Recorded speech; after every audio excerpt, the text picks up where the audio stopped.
என் கூட வேலை செய்ற சீனியர் அண்ணன் ஒருத்தரு, "தம்பி, என்னோட வாட்டர் ஹீட்டர கொஞ்சம் ரிப்பேர் பண்ணி தரியாடா? தண்ணியே ஹீட் ஆக மாட்டேங்குது என்னன்னு தெரியல" அப்படின்னாரு. சரி நான் குடுங்கண்ணான்னு வாங்கிட்டு வந்துட்டேன். பார்த்தா கொஞ்சம் மோசமான கண்டிஷன்ல தான் இருந்துச்சு. ஆகுமான்னே தெரியல அப்படின்னு நினைச்சு தான் ஓப்பன் பண்ண ஸ்டார்ட் பண்ணேன்.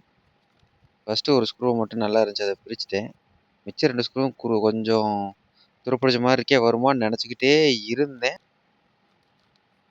அடுத்த செகண்டே ஒரு சம்பவம் நடந்துச்சு. ஸ்க்ரூக்கு சோலி முடிஞ்சு போச்சு. இப்ப 2வது ஸ்க்ரூ என்ன பாடுபடுத்த போதோன்னு பல்ல கடிச்சுக்கிட்டு அதையும் போட்டு சுத்துன்னு சுத்துனேன். திறக்கல. அதுக்கப்புறம் என்னோட முழு பலத்தையும் போட்டுட்டு சுத்த ஆரம்பிச்சேன். அப்பவும் எதுவுமே நடக்கல. இது என்னைய கொஞ்ச நேரம் போட்டு படாதப்படுத்திருச்சு.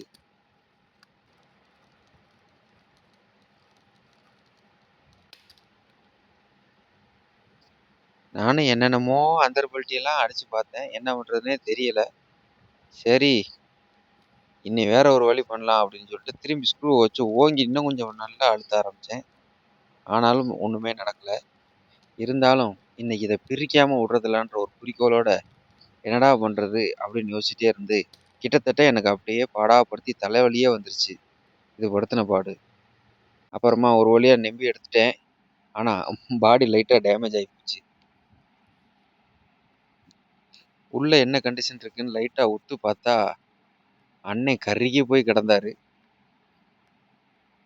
எனக்கே லைட்டா ஷாக் ஆயிப்போச்சு.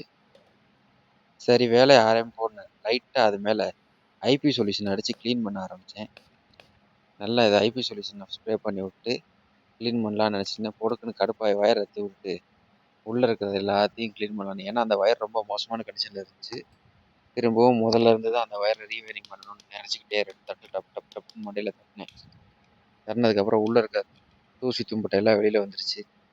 அப்புறமா வயர்ல எரிஞ்சு போயிருந்த பகுதிய நல்லா பிரிச்சு, கட் பண்ணி தனியா வெளியில எடுத்துட்டேன்.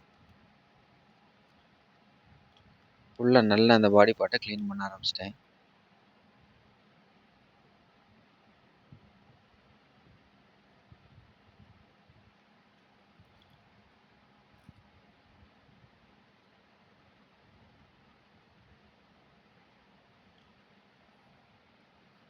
ஹீட்டர் நல்லா கிளீன் பண்ணிட்டு, தேவையான அளவுக்கு கிளீன் பண்ணிட்டேன். பண்ணதுக்கப்புறம் இந்த மாரி ஃபேஸ், எர்த், நியூட்ரல் 3 வயரையும் நல்லா இந்த மாரி கட் பண்ணி கிளீனா எடுத்துக்கிட்டு, ஃபேஸுக்கு ஃபேஸு, எர்த்துக்கு எர்த்து, நியூட்ரலுக்கு நியூட்ரல்.